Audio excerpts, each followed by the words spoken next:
Hoje é comemorado o Dia Nacional do Livro. E para celebrar a data, fizemos uma reportagem contando por que o livro é um objeto tão especial. O dia 29 de outubro é o Dia Nacional do Livro. A data foi criada em 1810 em comemoração à primeira biblioteca brasileira, a Real Biblioteca, no Rio de Janeiro.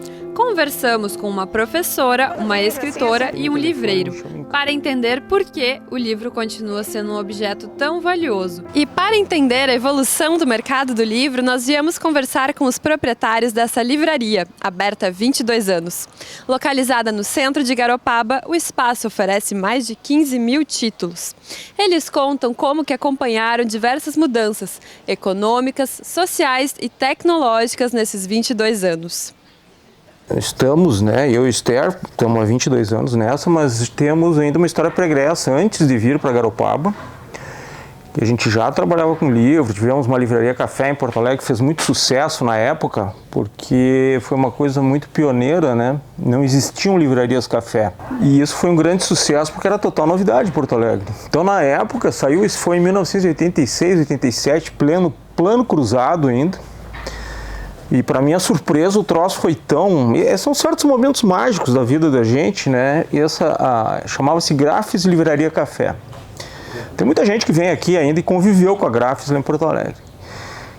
O sucesso foi tão grande que a gente ganhou uma mídia gratuita absurda. Todos os jornais da época, canais de televisão, Globo, Bandeirantes, tinha alguns jornais que nem existem mais hoje, o Correio do Povo em formato grande, tinha o Diário do Sul, Foi um negócio mas foi uma explosão e também de curta duração, porque nós pegamos todas as instabilidades políticas do Brasil, de 1986 para cá. Então pegamos Plano Cruzado, e quando o Plano Cruzado funcionou, que foi o ano da nossa inauguração, a livraria bombou. Nós vimos também o movimento terminar da noite para o dia, quando terminou o Cruzado. Depois disso, nós passamos por todos os planos e tivemos que fechar essa livraria, porque não deu mais para sustentar, o movimento sumiu. A gente viu muitas vezes, ao longo da história de livreiros, o movimento de clientes terminou de repente, do nada. Do nada não, Mas como se fosse do nada. Chegou um momento, que a gente estabeleceu uma rotina de fazer feiras, mas feiras, não feiras do livro, as conhecidas, mas feiras em universidades. Eventos universitários, venda de livro em universidade, e isso continuou quando a gente veio para Garopaba, que a gente abriu essa loja aqui, algo que seria totalmente improvável de ter sucesso. Garopaba era muito menor ainda do que é hoje, ainda é pequena, mas já deu uma boa explodida agora, em tamanho. Mas foi graças a essas viagens, a carregar livros de carro, de ônibus, de todo jeito, ir para o interior do Rio Grande do Sul, para as universidades, para as federais, Santa Maria, Rio Grande, Porto Alegre, eventos em universidades, a UFSC, a UDESC, etc. Muitos eventos, era praticamente toda semana. E eu acho que isso é que nos deu o substrato para manter a livraria aqui em Garopaba durante muitos anos. Claro que agora o tempo passou, a cidade cresceu um pouco, nós acumulamos clientes,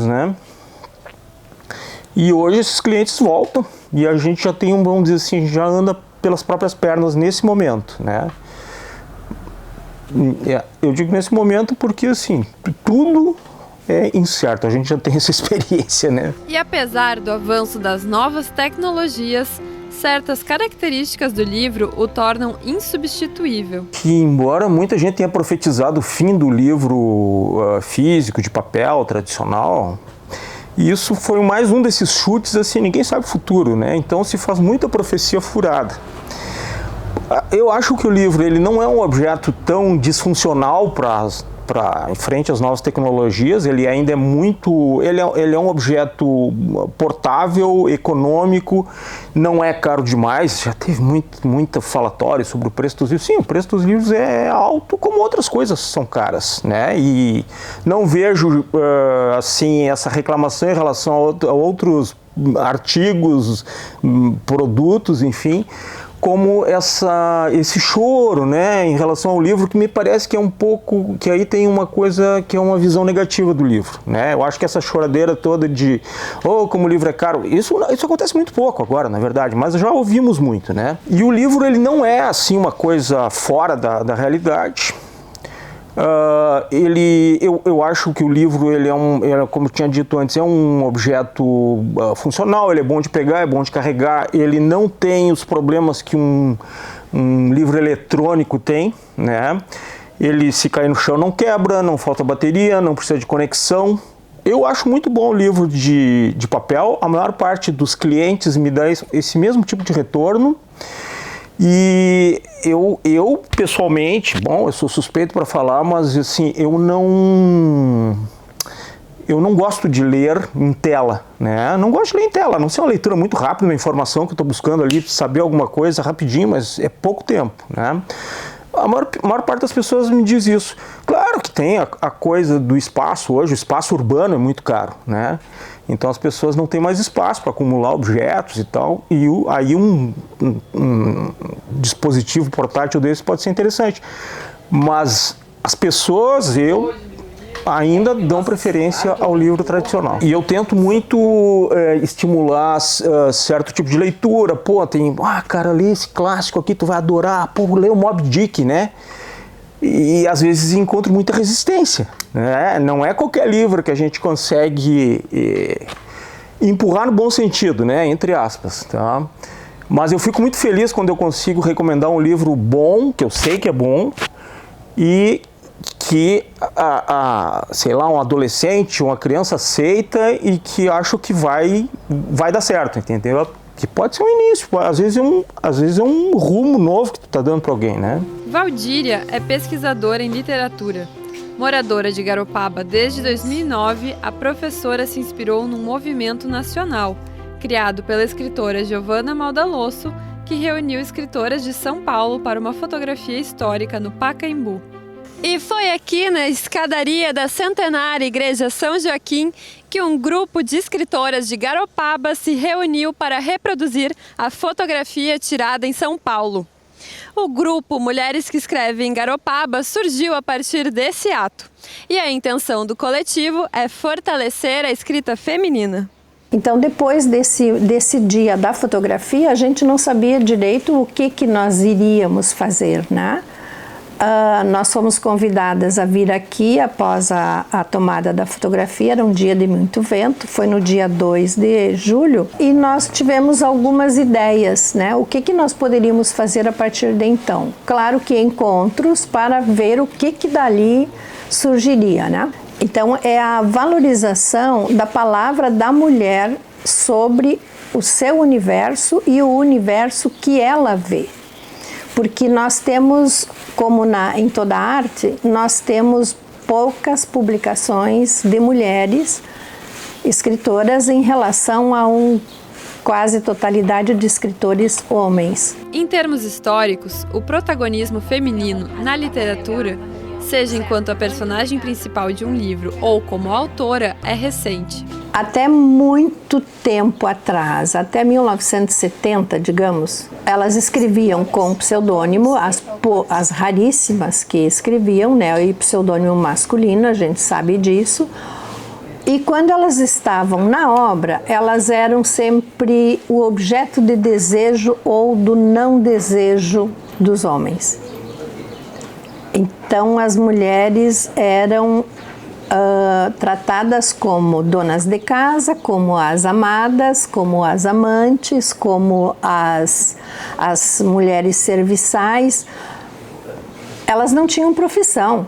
Em primeiro lugar, a gente sabe disso, né? Elas tinham um papel a ser assumido nesse mundo. Se nós procurarmos as edições feitas, né, por mulheres, num universo de publicações masculinas, é bem possível que nós não atinjamos 10%.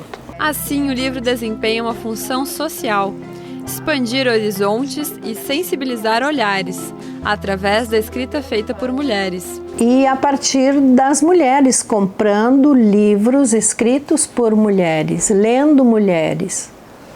E o que isso realmente faz com que o mundo seja um pouquinho mais sensível, não é? Ele está muito embrutecido, nós estamos com um mundo muito competitivo e quase nada afetivo. Nós precisamos mudar esse paradigma. E foi aqui no Centro Histórico que a pacata Vila de Pescadores iniciou. O seu Lucas tem uma sorveteria em frente à praça. A casa foi comprada nos anos 50 pela família e foi palco de muitas histórias que movimentaram Garopaba. Os filhos do seu Lucas cresceram brincando aqui e decidiram registrar essas histórias num livro, contando como era Garopaba nas décadas de 60 e 70. Maresia Garopaba, anos 60 e 70, ele surgiu da necessidade de a gente deixar registrado, né, toda essa história que a gente conhecia de Garopaba, que poderia ficar perdida só nas falas das pessoas, né, porque esse livro ele não é um livro didático, né, ele é um livro de causos, né, que aconteceram aqui, de curiosidades, que são conversas, assim, a maioria delas foram conversas feitas na mesa do bar, né, inclusive do bar do meu pai, que é onde a gente tem todo esse relato, né, com ele também, e o que foi vivido aqui no Centro Histórico. Então, com a necessidade de deixar, né, dessas falas não se perderem, a gente pensou, né, eu e meu irmão Djalma, em deixar algo registrado. Então, primeiro a gente começou com um arquivo pessoal do Djalma com fotos antigas. A gente adquiriu várias fotos, fez uma festa para mostrar essas fotos para o pessoal aqui da comunidade, né, do Centro Histórico. Mas a gente viu que ainda assim era pouco, só mostrar aquelas fotos, né? Então a gente pensou, quem sabe vamos fazer um livrinho, né? Um livretinho, uma coisinha assim. E a gente foi construindo com os arquivos que a gente tinha de foto, com o conhecimento e as falas, né? E as entrevistas, claro, com as pessoas. E a gente deixou registrado aqui. Foi um trabalho assim bem bacana, né, que teve uma repercussão boa, né? Hoje a gente tem vendido só pela nossa mão, minha e do Djalma, né, sem estar em livrarias, sem ter apoio de ninguém, né? A gente já vendeu 1000 livros, então para nós foi uma conquista assim enorme, né? Que a gente começou com 100 livros, já estamos com 1000 vendidos, sem, como eu te disse, sem estar em livraria, sem nada, né? E foi todo financiado por nós mesmos, né? Mas o propósito maior não foi venda, não foi fama, não foi nada disso. E sim deixar registrado tudo aquilo que a gente conhecia, que o pessoal aqui do Centro Histórico fala, né? Para não se perder, para ter esse registro realmente. O retorno que os irmãos tiveram com o livro foi tão satisfatório que agora eles escrevem a segunda parte da história, além de um romance passado em Garopaba. Para nós foi muito gratificante, tanto é que a gente já está com um segundo livro em andamento, né? Muito gratificante, porque novamente para registrar, a intenção era registrar aquilo que a gente conhecia, né? Não o que viria para frente, e a gente recebe bastante respostas, assim, manifestação dos que leram, que gostaram muito, que dão risadas com o livro, né? Que é bem bacana saber do que estava aqui, né? Isso para nós é muito gratificante. Esse retorno é o melhor que tem, né? Assim o livro permanece como um objeto capaz de transformações sociais, econômicas e culturais, além de poder preservar a memória e a história de um povo. E por mais que essa seja a era digital, ainda há quem se encante com as histórias, personagens e terras longínquas, que só um livro pode oferecer.